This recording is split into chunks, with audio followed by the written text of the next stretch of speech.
একটা বিবাহিত মেয়েকে কোনো ছেলে সংসারে নিয়ে যাওয়ার জন্য ভালোবাসে না। একজন বিবাহিত মেয়েকে ছেলেরা ভালোবাসে শুধুমাত্র তার শরীরটাকে সুন্দর করে ভোগ করার জন্য। কিন্তু দুর্ভাগ্যবশত অনেক মেয়েরাই সেই ব্যাপারটা বোঝে না।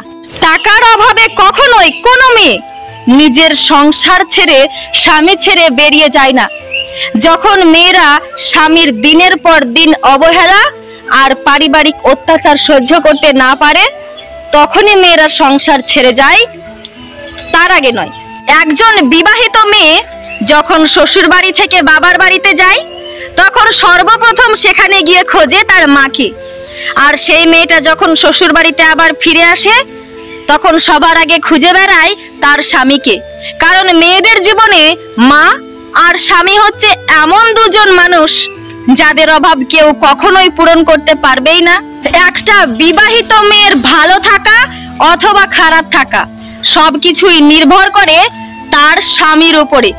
স্বামী চাইলে তার নিজের স্ত্রীকে রাজরানী করেও রাখতে পারে, আবার চাইলে সেই স্বামীটাই তার নিজের স্ত্রীকে চাকরানি করেও রাখতে পারে। শ্বশুরের কথা শাশুড়ি শুনে চললে তাতে কোনো সমস্যা নেই, কিন্তু ছেলের বউয়ের কথা যদি ছেলে শোনে তবেই তো একেবারে শেষ।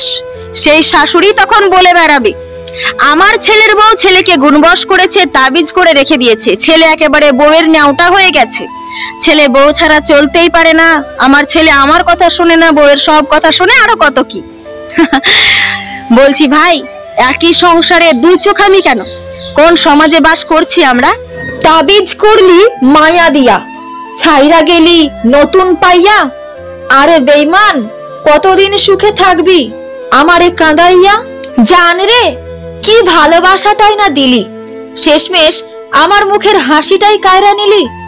যদি স্বার্থ থাকতো তবে নিজেরে বিক্রি কইরা তোরে কি না নিতাম, ভালোবাসা দিয়া তো আর তোরে আটকাইতে পারলাম না।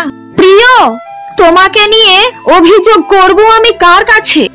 এতদিন তো সবার সামনে বলে বেরিয়েছি, বড়াই করে বেরিয়েছি তোমাকে নিয়ে, যে তুমি আর অন্য পুরুষের মতো নয়, তুমি সবার থেকে আলাদা, তুমি অনেক ভালো, আমাকে আর পাবে না, আমার দেখাও আর কোনোদিনও পাবে না।